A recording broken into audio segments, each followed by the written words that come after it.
സ്വന്തം ജീവിതത്തെ സ്നേഹിക്കാൻ പഠിക്കണം. അതിനാദ്യം വേണ്ടത് നമ്മുടെ ഇഷ്ടങ്ങൾ എന്തൊക്കെയാണ് എന്ന് തിരിച്ചറിയുക എന്നുള്ളതാണ്.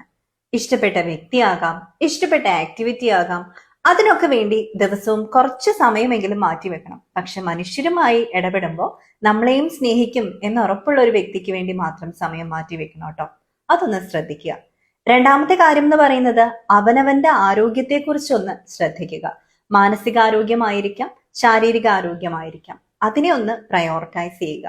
മൂന്നാമത്തെ ഒരു കാര്യം, സെൽഫ് ഗിഫ്റ്റിംഗ് ചെയ്യുക. നിങ്ങൾ ഇത്രയൊക്കെ കഠിനമായ യാത്രകളിലൂടെ കടന്നു പോയിട്ട് ഒരുപാട് പ്രോബ്ലംസ് ഒക്കെ സ്വയം സോൾവ് ചെയ്തിട്ട് നിങ്ങളെ തന്നെ കുറച്ചധികം സ്നേഹിക്കാൻ നിങ്ങൾക്ക് കഴിയുന്നില്ലെങ്കിൽ അത് വല്ലാത്തൊരു ബുദ്ധിമുട്ടാണ്.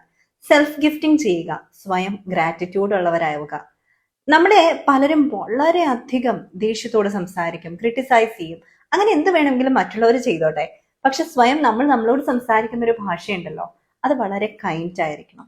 സെൽഫ് പാമ്പറിങ് ചെയ്യണം. ഒരു കൊച്ചു കുട്ടിയെ പോലെ നിങ്ങളെ താലോലിക്കണം. അപ്പോൾ മാത്രമാണ് നിങ്ങൾക്ക് പറ്റിപ്പോയിട്ടുള്ള തെറ്റുകളോട് നിങ്ങൾക്ക് സ്വയം ക്ഷമിക്കാൻ സാധിക്കുക. എന്തെങ്കിലുമൊക്കെ പുതിയ കാര്യങ്ങൾ പഠിച്ചുകൊണ്ടേയിരിക്കുക.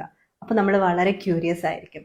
ജീവിതത്തോടുള്ള ആ ഒരു ക്യൂരിയോസിറ്റി ഉണ്ടല്ലോ, അതെപ്പോഴും മനസ്സിൽ കാത്തു സൂക്ഷിക്കണം. പ്രിയപ്പെട്ടവർക്കൊപ്പം നമ്മൾ സമയം ചെലവഴിക്കണം. ഇഷ്ടപ്പെട്ട കാര്യങ്ങളൊക്കെ ചെയ്യണം. നമ്മളായിട്ട് അങ്ങ് ഇരിക്കണം. അപ്പോൾ ജീവിതത്തെ കൂടുതൽ സ്നേഹിക്കാം.